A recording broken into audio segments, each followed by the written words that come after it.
Namaste students, my name is JVN's Dr. Neeraj Bholia, Faculty of Agriculture and Veterinary Science, Jyoti Vidyapeeth Women's University, Jaipur.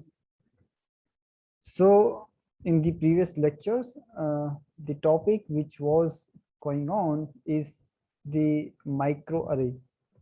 So, in the previous lectures, we have studied about the basics of microarray. The various types of microarrays were discussed, like the DNA microarray was discussed, the protein array microarray was discussed.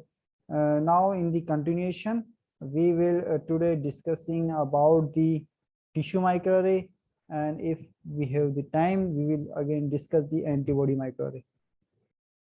Okay, so the microarray topic, this was concerned with the microbial genomics subject, and here we start. So tissue microarray is the microarray method. You have already very well aware about that what is the microarray technique. So in the microarray, a paraffin, it consists the paraffin blocks in which up to thousands of the separate tissues are assembled in a single block. So what is the need of the the tissue microarray? So in the molecular clinical analysis of tissue, that include the uh, cumbersome nature of the procedures, because if you have aware about the histology procedure, you know that it is very long process. So the limitations, availability of the diagnostic reagents, and the limited patient's sample size, the technique of tissue microarray was developed to address these issues. So multi-tissue blocks were first introduced by the scientist H. Bettifora in 1986. He called this a multi-tumor sausage tissue block, and modified in 1990 with again his works. So how to perform the tissue microarray, and what is the steps to performing the microarray?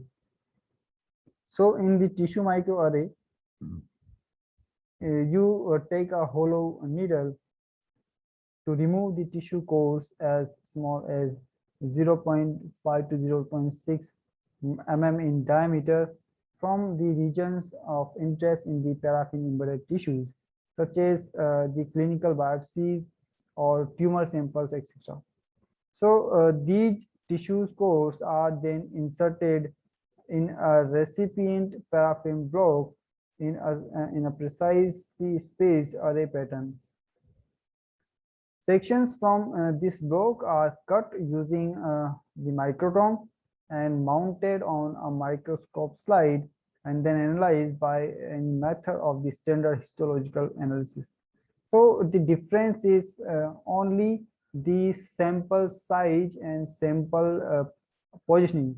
The procedure of the staining, the destaining, hydration, dehydration is you can follow any standard protocol, but the sample preparation is different from the normal histology procedure. So each microarray block can be cut into 100 to 500 sections, which can be subjected to independent test or tests commonly employed in tissue microarray, including the immunohistochemistry. You can perform some fluorescent in situ hybridization experiment. So tissue microarray are particularly useful in the analysis of cancer samples, the biopsies of cancers, and other diseases also. Okay, so what is the use of this technique, is this method? So the use of this tissue microarray in the combination of the immunohistochemistry has been a preferred method to study and validate the cancer biomarkers in various defined cancer patients.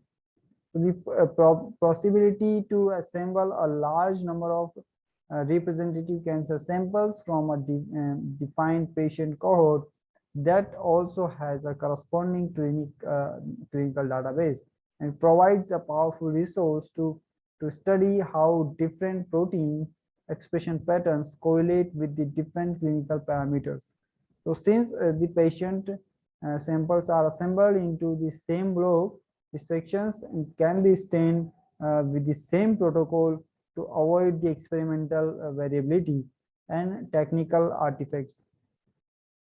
So because the samples are processed uniquely or homogeneously, with the treatment is similar, so the chances of error is very less.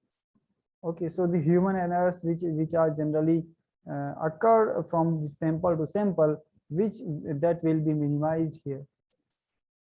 So immunohistochemistry combined with the tissue microarray has also been used with success in large scale efforts to create a map of protein expression on a more global scale. So this was all about the tissue microarray. Now we are discussing about the antibody microarray. So antibody microarray or antibody array, it is a specific protein microarray, because antibodies are also protein. So that is, so you can ask that what is the difference between protein microarray and the antibody microarray. So in this technology, a collection of captured antibodies are spotted and fixed on a solid surface such as the glass or other support can be used, and the interaction between the antibody and its target antigens is detected. So antibody microarray are often used for detecting the protein expression from the various biofluids, including the serum, the plasma, and cell or tissue lysis. So antibody array may be used for both the basic research and in the diagnostic purposes in the medical field. So what was the background and what are the applications of the protein microarray, so antibody microarray? So the antibody microarray, it is useful in different medical diagnostic areas, because the researchers also have interest in the clinical or the medical diagnostic things. So digital bioassays in an example is an example of such research domains. So in this technology, an array of microvales on a glass or a polymer are seeded with magnetic beads and subjected to target antigens, and then characterized by a microscope through counting the fluorescing veils. So it is a cost-effective fabrication platform for such microbial arrays, and has recently demonstrated, and the bioassay model system has been successfully characterized. Further, the immunoassays on the thioine or synthetic paper micropillar scaffold have shown to generate a superior fluorescence signal. So the antibody array is basically a protein microarray, okay, and it is very useful in the research and in the diagnostic purposes. So this was all about the antibody microarray. So in the microarray topic, we have discussed the basics of the microarray. What is the microarray definition? Its principle. We have discussed its various types. We have discussed the protein microarray. We have discussed the antibody microarray. We have discussed the DNA microarray, or we can say that is the cDNA microarray. Then the peptide microarray is there. Okay, cellular microarray is there, chemical compound microarray is there, glycan array is there, phenotype microarray is there, and reverse phase protein lysate microarray is there. So microarray have a variety of variations in the technology. So you can utilize the interaction of different biomolecules. So in conclusion, we can say that microarray is nothing related with some protein or some DNA or some RNA. Okay, so it is basically the detection or functionalization method where you can recognize the presence and activity and function and interaction of different biomolecules. Okay, so the biomolecule may be protein, may be lipid, may be carbohydrate, may be any other biomolecule.